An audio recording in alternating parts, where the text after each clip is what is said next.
So this may well be the best Tamil film that I may have watched in 2025. Hi guys, this is Farhad and welcome back to my channel Popcorn Reviews.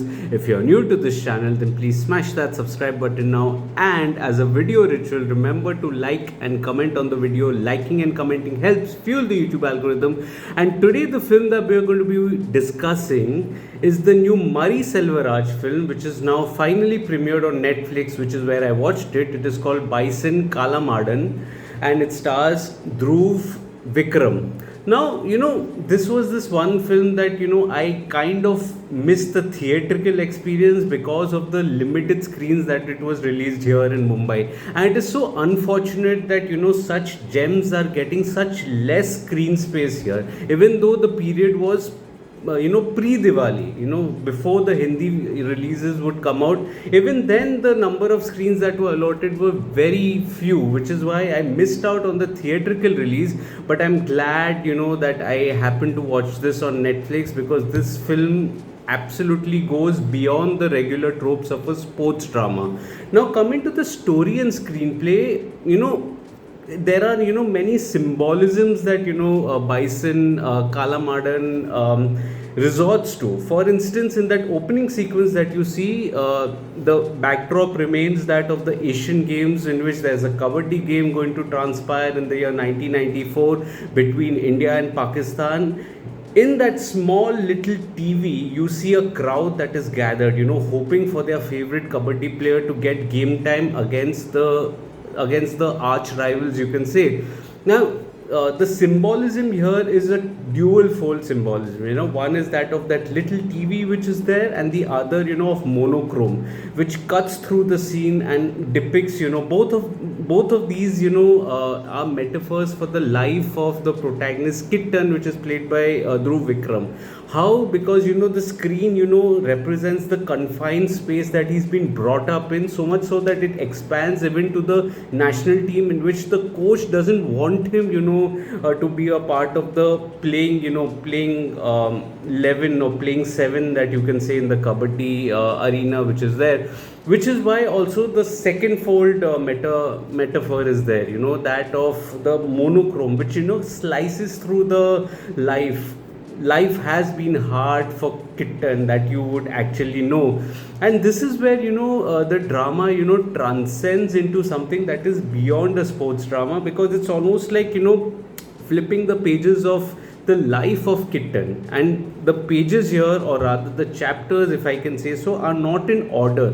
You get a glimpse of one thing, but it connects to something else in his life. It's almost flipping a non-linear biopic, so to say, in the form of chapters in the life of Kitten. And that is something that adds depth to the drama here. Now, the first scene that is shown in the flashback, and there's an interesting technique used as well, in which there are intercutting trends or intercutting themes that are placed together in a single scene. It's almost like a flashback within a flashback, which I generally would call it lazy filmmaking, but here it works wonders. Beautifully done. In the first scene itself, you see a young Kitten, reprimanded for XYZ activities in school. He was trying to steal some food, to eat, which is why he's reprimanded to, run around the compound of the school. And he just runs and runs and runs. Intercutting, you see another image from his childhood, where a bare, chested child is running behind a car. That child is Kitten. And here you see a lot about the, the oppressed caste that he belongs to, given that he has no clothing. You also you almost have a sense of his family dynamic also, wherein his mother is about to expire, and his equation with his father, and in the land that he's being brought up in. There are so many layers to that scene that you actually witness in that one intercutting scene as he runs. And I think that is the genius of Murray Selvaraj, the writer here, in which he envisions the life of Kitten in the similar space.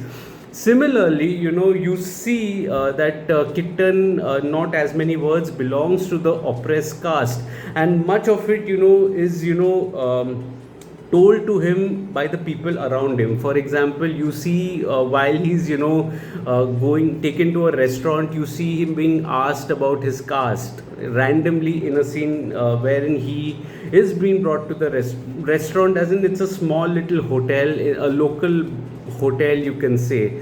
And in the next moment itself, you see a fleeting scene which defines the life of Kitten. You see him taking cover behind a wall even as bloodbath ensues in the hotel. Now this scene tells you of the kind of helplessness that Kitten is subjected to day in and day out. It also gets to tell you that in another world, perhaps there would be another Kitten wielding the knife, or another Kitten who's actually being stabbed. There are so many other kittens here, and he finds himself behind the wall in that moment. That is the kind of feudal violence that is unfolding in the village, which also brings me to the characterization here. There are a couple of characters that are interesting. Firstly is of his father, who doesn't want his son to pursue kabaddi. Kitten, as you know, has a flair for kabaddi, is almost using his running medium as a form of escapism in order to achieve his goals, which his father doesn't like because he's connecting it to violence. The violence in the village is actually dealing with two warring warlords, you can say, which are from different castes. Two warlords which are there, but it's not so binary in which the characters are presented. You can't really take sides as to which is better. Is warlord A better, which is Pandya Raja, or the warlord B is better, like Kandasamy? It's almost like both have their flaws, both have their benefits, but if you choose to pick either sides, you will either be hugged or killed in a matter of minutes, depending on which warlord has that upper hand in the moment. The similar situation is that of Kitten, who finds himself right in the middle. He just wants to play kabaddi, but should he side with one warlord or side with the other? Ironically, both the warlords in their individual capacities go and help Kitten, because they see him as a form of hope for their people. It's almost like a very gray kind of equation that the three of them share in between, individually speaking also. And it adds to the layers and the complexity of the the character and the characterization on display. Similar situation is that of the internal conflict that Kitten has, whether to have a retaliation spree or to be helpless and mind his own business. In a scene, you see him witness the murder of his bison, and bison for him is sacred because his community worships the bison as a godly figure. So when your god is being murdered, so to say, what would your reaction be? Would it be that of retaliation or helplessness? And so he wants to retaliate, but he's stopped by his father here. So it's kind of a dilemma also that you see, whether it's brewing or it's not is something for you to decipher through his character. Either way, it's a in between sort of a characterization, deliberately done, may I add, for Kitten, who doesn't know what his identity lies in. Similarly, his identity extends in a dual form on the arena of the game of kabaddi, as well as for his love life, which is played by Anupama Parmeswaran. Again, a girl from the upper class who he keeps at a one-arm distance, because he kind of doesn't imagine a future with her, given the hurdles that he has in his village. This, while he's also being discouraged and not really given an opportunity to play kabaddi, until there are people around him who kind of egg him up and pave a path for him, so to say. Now that this is not a normal sports drama, because there's no montage here where you will see him going to the gym against the backdrop of a inspirational song that is being played to have a character transformation. No, for Kitten, it is one battle after another. It's almost like every day you have to fight fight for your existence. In this case, fight for the dream that he harbors in the form of kabaddi. And I think that is something that elevates the drama several notches above the regular tropes that a sports genre would generally offer you, because you see that there are different fights with him at the center of things, or even with moments of glory when he doesn't really get the energy to celebrate. All his energy is sapped into creating that moment of piercing through, say, a national team or a state team. All these accomplishments that are there, it actually adds to the character. Now you can argue also that the finale may be slightly convenient, given that Mari Selvaraj also has an affinity to end with a lot of hope in all of his films. That's the common trend. He doesn't like to end it on a pessimistic note. So in that case, it is predictable with the way the film ends.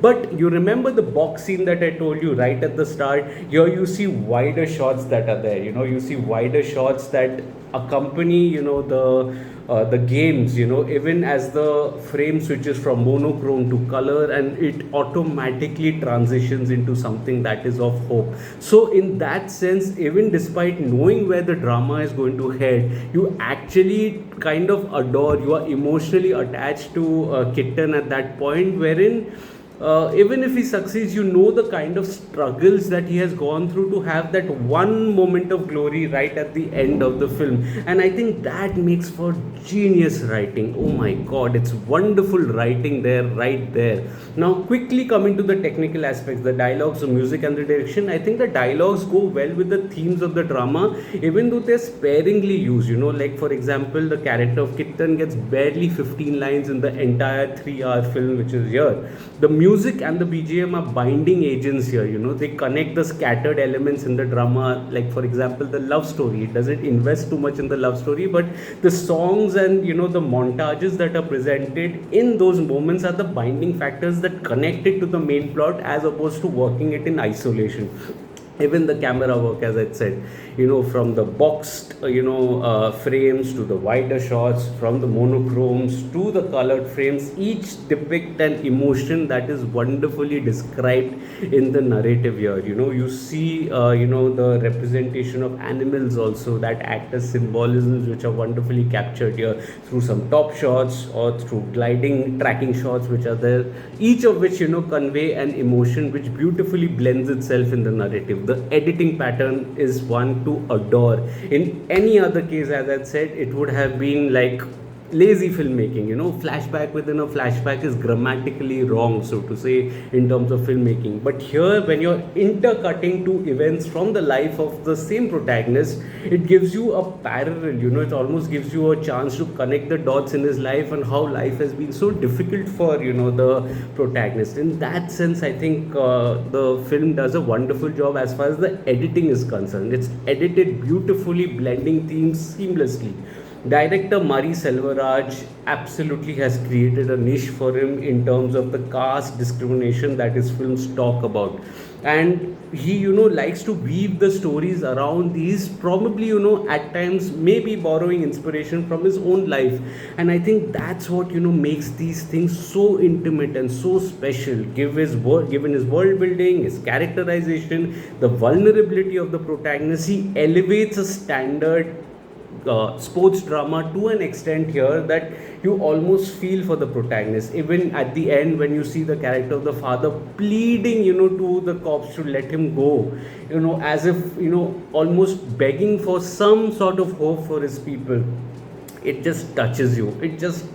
And that feeling is hard to shrug off at that point, and it makes for beautiful moments like that. The direction is outstanding here.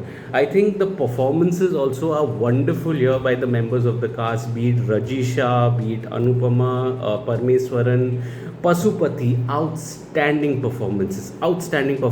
Even Lal or Amir, I think they do a wonderful performance. They are conflicting, complex characters that are there.